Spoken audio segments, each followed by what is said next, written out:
The Young Turks brought to you by Carbonite Online Backup. Get a free trial at Carbonite.com by using the promo code TYT, and you also get 2 months free if you decide to buy.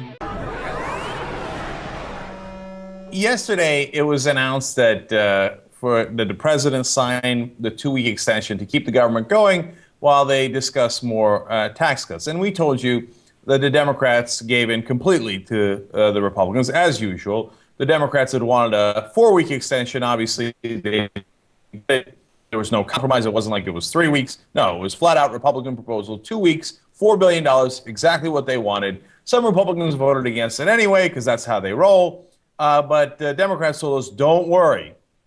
And they're going to send in the big dog. They're going to send in Joe Biden to negotiate.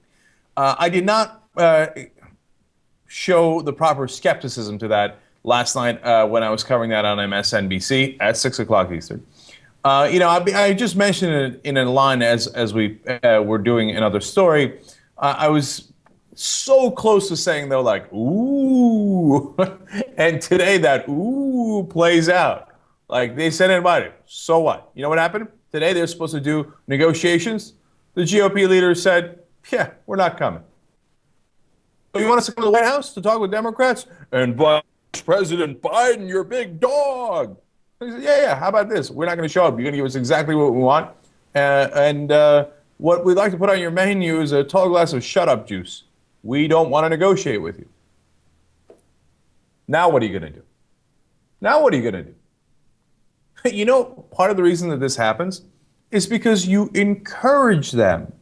When they didn't show up to the White House before when the president invited them, the president changed his schedule. So he said, pretty please, can you show up a week later, 2 weeks later? This is at least the third time that they have done this. Look, if you don't show up to the White House, no, you drink the tall glass of shut-up juice. I mean, the president and the vice president shouldn't be going around begging these guys to show up. If they don't, there should be consequences.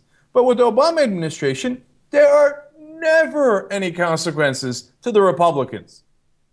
So, and the other thing is, in every single negotiation, you've given them nearly or exactly what they wanted. In the tax cut deal, they got everything they wanted. In the extension deal, they got everything they wanted. And it goes on and on and on. So why would they show up to your negotiations? They figure these guys will buckle. If I was playing poker against the Obama administration, that's what I would figure too. I'd be like, oh, I got a 2 and a 3. Yeah, plenty good enough. Who cares if they got aces? They'll fold. I'll just raise and they'll fold. That's what they've done every single time. So the Republicans go, yeah, so what? Not negotiating. What are you going to do about it, tough guy? And my guess is what the Democrats will do about it is fold. That's what they do. So another embarrassment for the Democrats and the White House, and they will probably take it in stride and go, okay, pretty please, can you show up tomorrow or maybe the next week? It's profound weakness. Profound weakness, man. If I was the president or the vice president, they did that to me. Look, part of the thing is, it's easy to be a tough guy. Everybody knows that, right? And so I'd say there would be consequences, right? But now, if all the consequences were on the Republicans, well, that'd be so easy. Probably even these Democrats would do it, right? But you have to understand that when you say there would be consequences, you have to take a certain level of risk yourself. And you have to accept a certain level of consequences for yourself. Because if you're a tough guy, sometimes it doesn't work out for you, right? Or sometimes you lose a certain percentage of the population or whatever it might be, or you lose some things you wanted. You've got to be able to risk that, right? So in this case, what does that mean on a practical level? It means that the president has to say, okay, you know what? If we're going to get into a standoff, I got to be willing to take that risk and take the risk that the public is going to support me and not them. But this president hates risk, can't stand risk. If he sees risk, he's running the opposite direction. He'd rather play life, Monopoly, backgammon, any other game.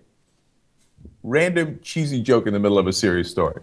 Okay, so anyway, no, seriously, and we've told you about how Obama plays poker before. He's a grinder. He folds, and then when he's got aces, he's like, oh my God, I won $2. It's awesome. Because everybody already knows how he negotiates. And it's true in real life. So Like if the Republicans threaten a government shutdown, look, it's going to be really interesting to see how it plays out. I'm not making any definitive statements, but given the history of Obama and the Republicans, Obama is going to be scared out of his mind that he's going to be on the losing end of that government shutdown. And currently, there's polling on it, and the country is split as to who would be to blame. Would it be Obama or the Republicans? If the country is split, Obama's not going to take that chance. Even odds, hell no. And he's going to let the Republicans frame it in a way that he would be more likely to blame. So he's going to do whatever it takes to make sure there's no shutdown, which means he's going to give everything to the Republicans. Look, that's how it would normally play out. Maybe this time it's a little different. Maybe they do a different calculation. Maybe David Plouffe is in there and he tells them, he convinces them otherwise. Maybe. There's always things we don't know, right?